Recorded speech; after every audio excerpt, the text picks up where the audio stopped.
오늘은 먹는 이야기입니다. 우리에게 있어서 가장 큰 즐거움 중에 하나는 먹는 즐거움이죠. 오늘 저녁 맛있게 드시고 오셨습니까? 네. 왜 저녁 드셨냐고 물어보는데 이렇게 대답이 곤란한가요? 대답을 그렇게 시원시원하게 못 하십니까?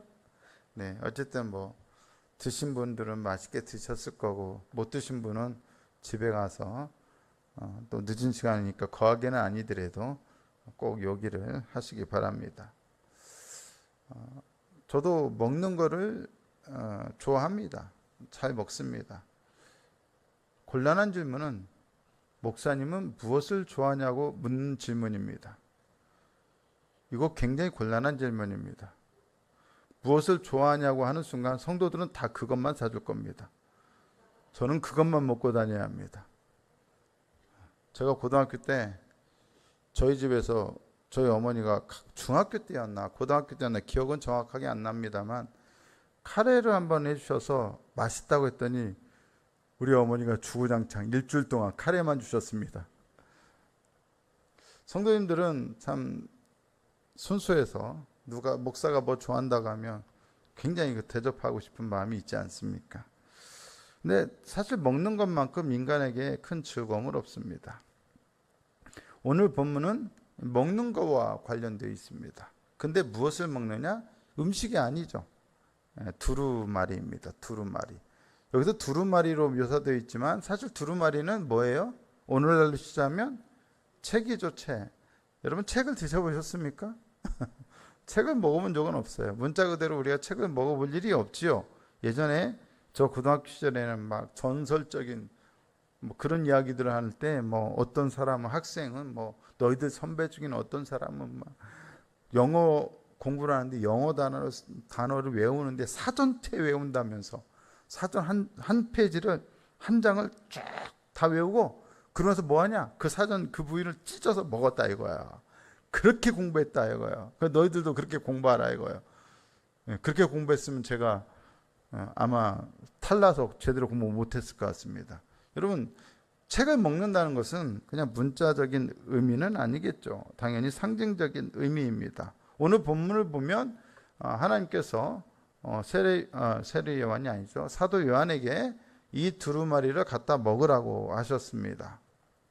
그리고 요한은 이 두루마리를 먹습니다. 근데 여러분 여기서 이 두루마리에 대한 정체를 우리가 조금 확인할 필요가 있습니다. 그냥 읽었나 보다, 먹었나 보다, 두루마리를 먹었나 보다, 그냥 아무 책이나 그냥 갖다가 먹은 것처럼 이해할 수 있는데 전혀 그렇지 않습니다. 이 두루마리는 굉장히 의미가 있는 두루마리였어요. 자, 보시죠. 요한계시록 10장에 보면 2절에 보면 천사가 이제 내려왔는데 그 천사의 손에 뭐가 있어요? 그 손에는 뭐가 있어요? 펴놓인 작은 두루마리가 있어요. 펴놓인, 펴놓였다 이런 표현을 썼는데 그냥 우리가 쉽게 쓰는 표현으로는 어떤 표현이냐? 펼쳐져 있다예요. 펼쳐진 채. 그러니까 지금 이 성경책은 현재 덮여져 있어요. 그죠? 근데 이거를 어떻게 했다? 펼쳐졌다. 이런 상태로 놓여져 있었다는 얘기죠. 물론 이런 형태의 책이 아니라 이런 두루마리 형태예요. 두루마리가 이렇게 돌돌돌 말아가지고 덮여 있었던 게 아니라 펼쳐가지고 이렇게 펼쳐져 있었다는 거. 그게 손에 있었다는 것이죠. 여기서 펴놓였다, 펼쳐졌다라는 게 중요해요. 당연히 그럼 책은 펼쳐놓는 거지.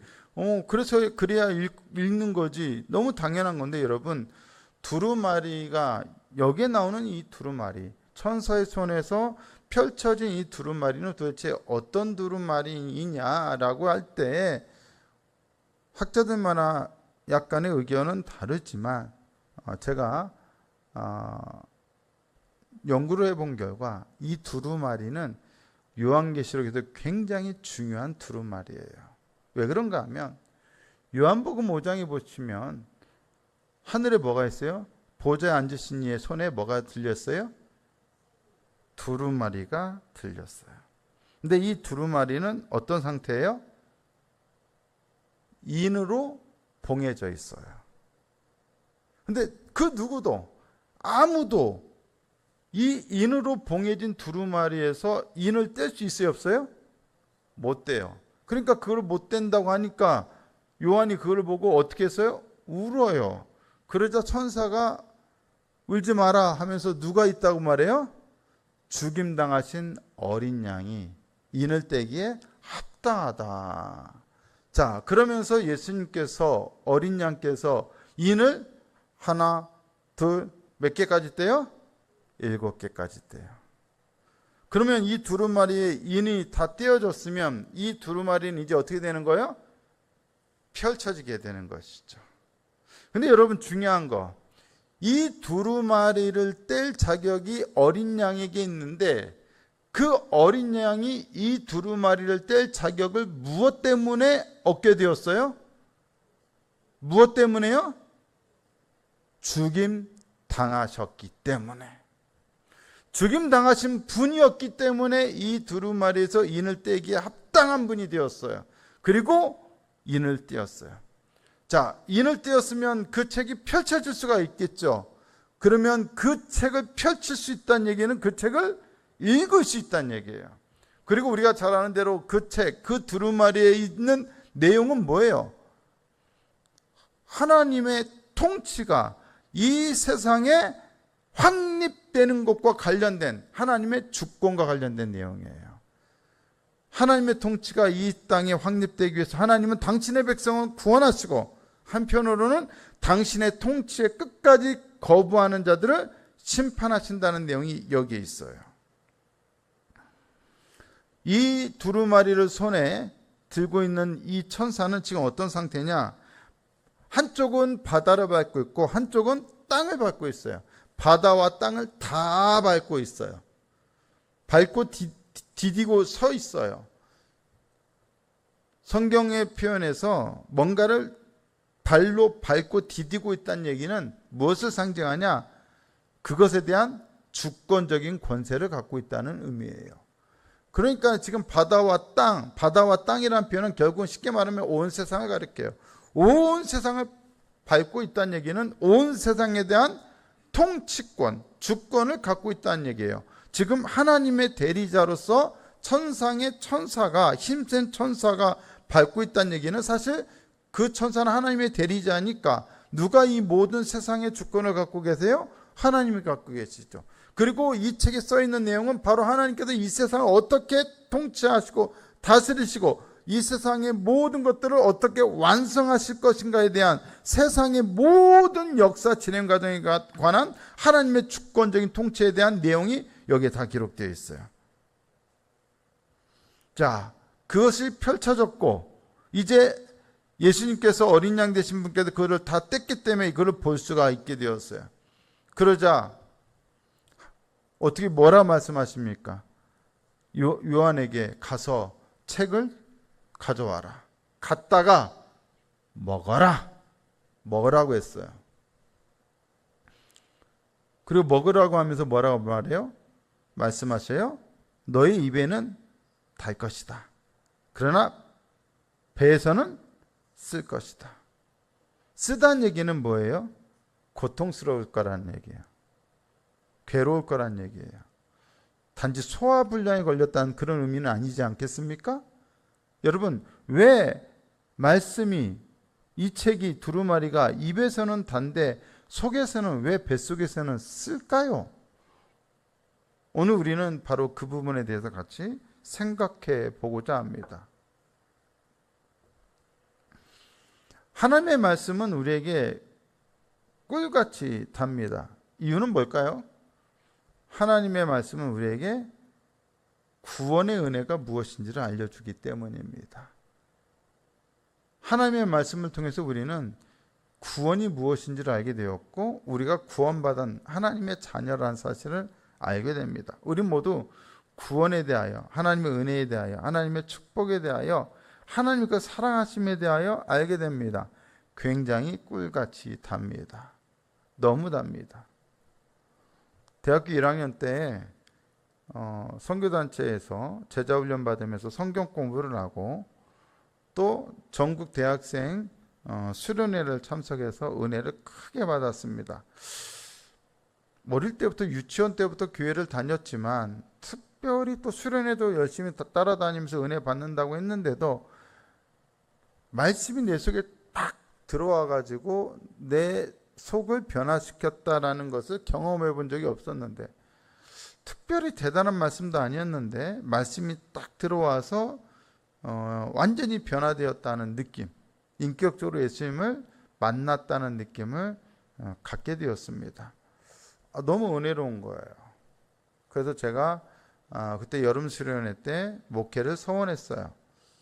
그리고 이제는 뭐 대학 열심히 다니긴 했습니다만 목회를 할 생각을 가지고 늘 준비를 했는데, 제 친구 중에 신학교 다니던 친구가 있었습니다. 그래서 그 친구와 저기 대학교 도서관, 고향 근처에 있는 대학교 도서관에 같이 가서 공부를 하는데, 그 친구는 그 친구 공부를 하고 저는 제 공부를 하는데, 저는 제가 했던 공부가 뭐냐, 신학책 펼쳐서 읽고 성경 펼쳐서 읽고 또 시간 내면 또 신앙서적 펼쳐서 읽고, 딴 공부를 안 해요. 그것만 해요.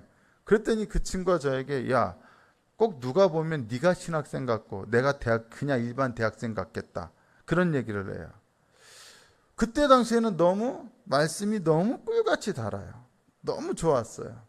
모든 게 다 은혜로웠던 거죠. 세상을 보고 그냥 너무 이런 그냥 보통의 세상도 아름다워 보여요. 그런데 시간이 한참 흐르고 그로부터 한 30년가량이 흐른 지금에 돌아보니까 하나님 말씀은 참 달지만 동시에 참 쓰다라는 것을 느끼지 않을 수가 없어요.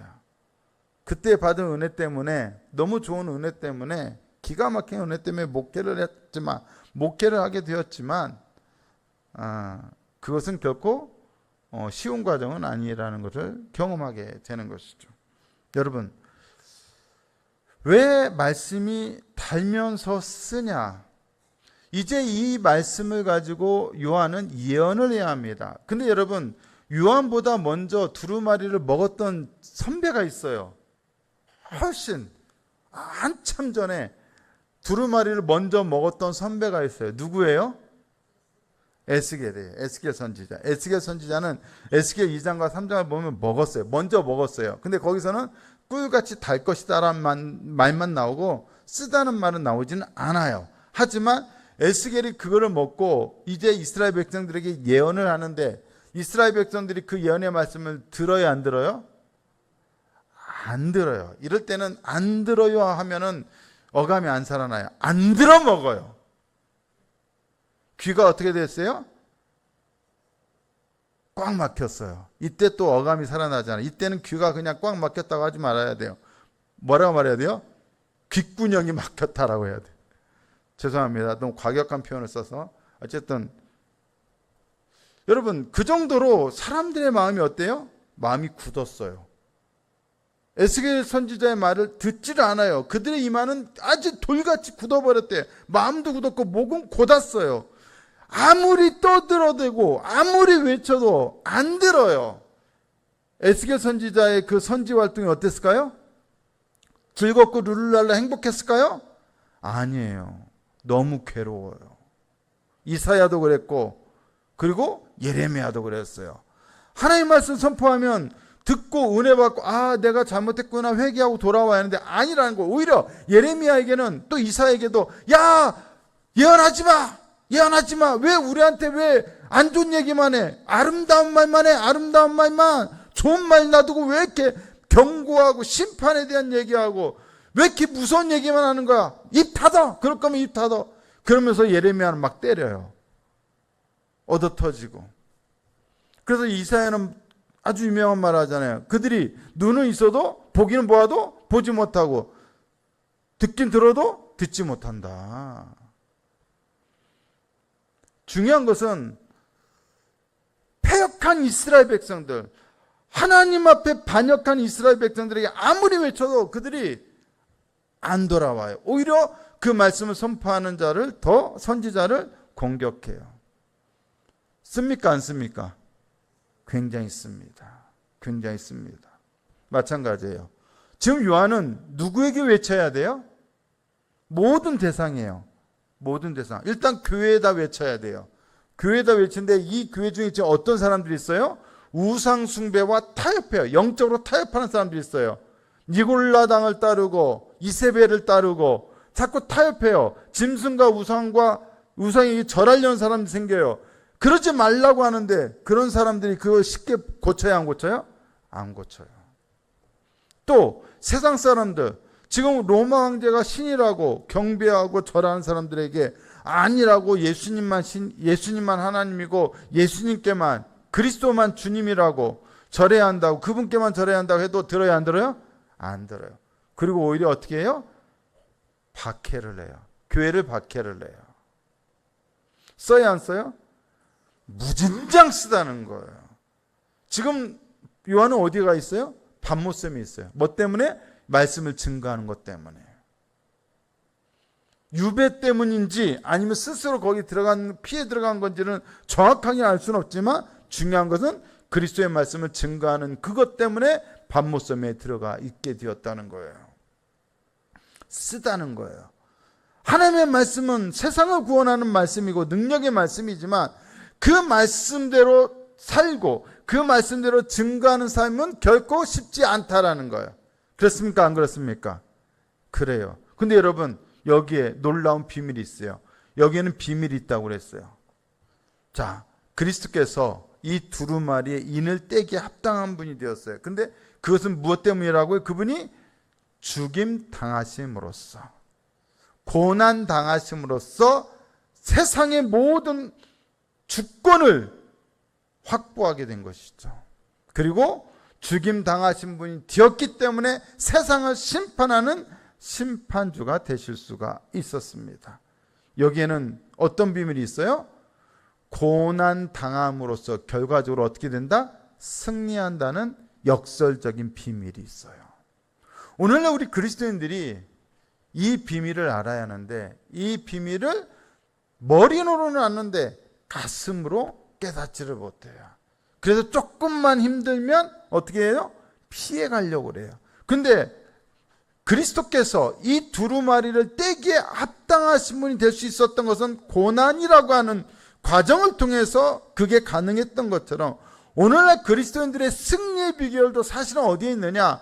고난을 통해서 이겨내는 것에 우리의 승리의 비결이 있다는 것이죠.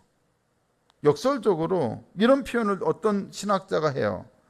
교회의 박해는 하나님이 교회의 박해자들에 대해 승리를 쟁취하시려는 비밀 무기이다.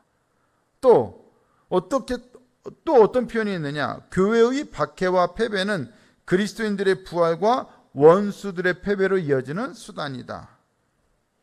하나님은 겉으로 보이는 말씀을 증거하는 순교자들의 패배, 순교자들의 죽음, 세상적인 의미로 보면 완전히 패배한 것 같고 진 것 같고 짐승이 이긴 것 같고 우상이 이긴 것 같은 그 모습이지만 오히려 하나님은 바로 그들의 순교, 그들의 고난, 그들의 희생을 통하여 세상을 강력하게 심판하시는 당신의 심판을 완성하신다는 거예요. 순교자들의 순교를 통하여 교회의 교회됨을 회복하며 세상에 대한 구원을 성취하신다는 것이죠. 역설적으로 그리스도께서 고난당한 자가 되어서 우리의 구원자가 되었던 것처럼 하나님의 말씀을 대언하는 자들은 자신의 고난을 통하여 하나님의 말씀이 진리인 것을 드러내고 그 결과로 세상의 참된 구원과 심판의 역사를 하나님께서 이루신다는 것을 나타내고 증거하게 된다는 것이죠.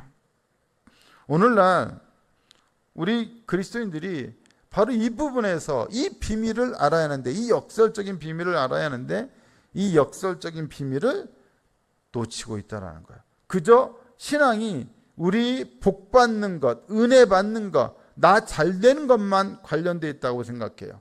그러나 그리스도께서 분명하게 보여주셨듯이 하나님의 은혜는 무엇을 통해 드러난다?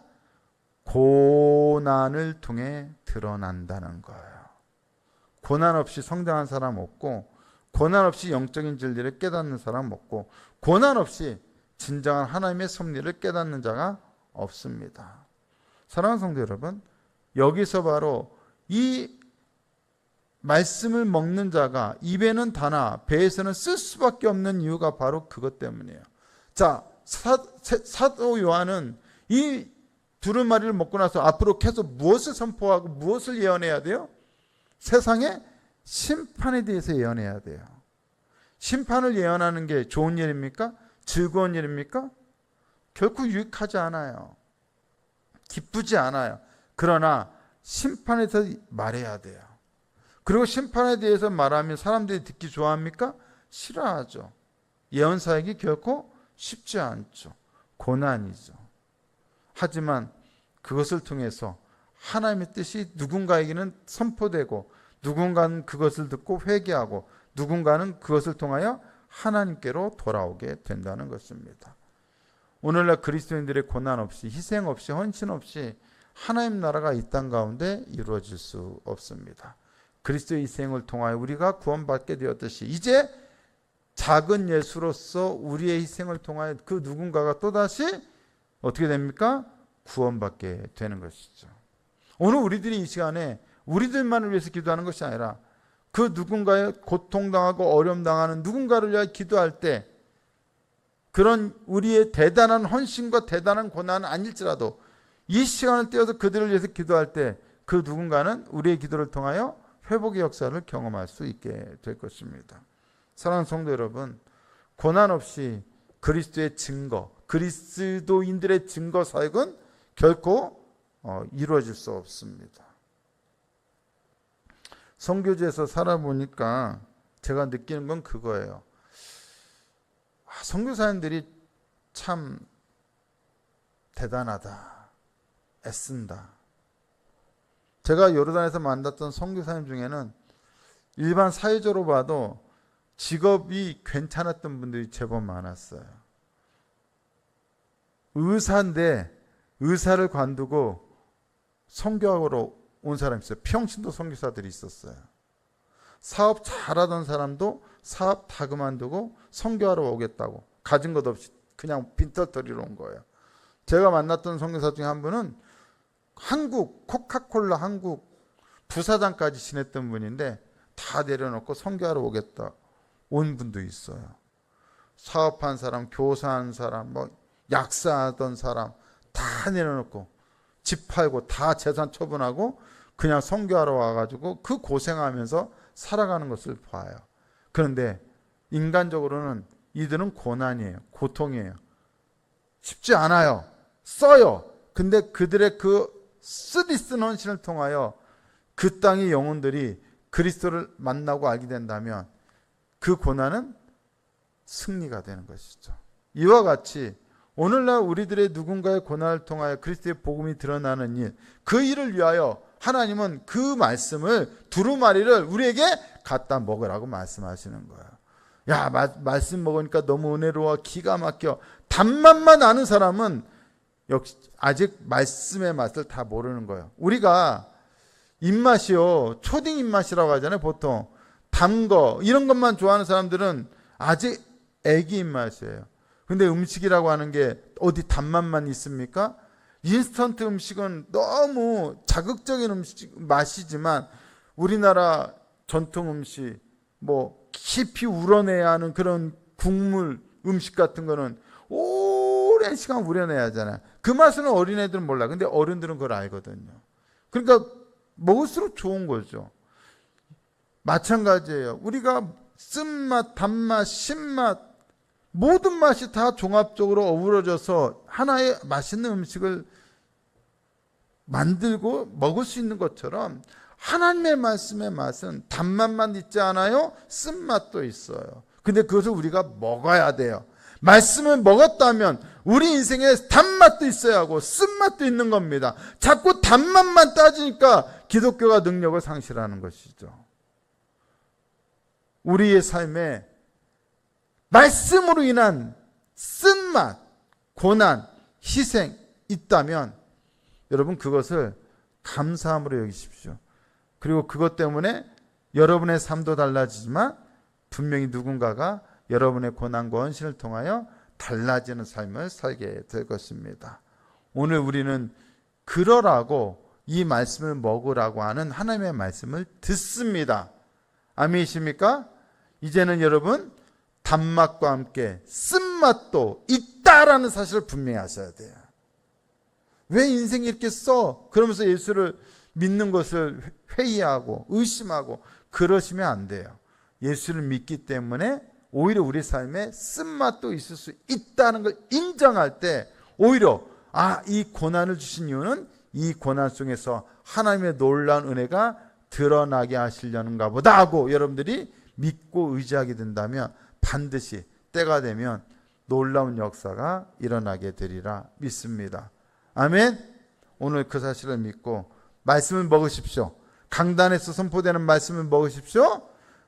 여러분들이 말씀을 읽으면서 말씀을 먹으십시오. 또 말씀 묵상하면서 여러분에게 주어진 그 말씀을 마음껏 드셔서 단맛도 느끼시고 쓴맛도 느끼시는 가운데 하나님의 영광을 드러내는 저와 여러분 모두가 될 수 있기를 예수님의 이름으로 축복합니다.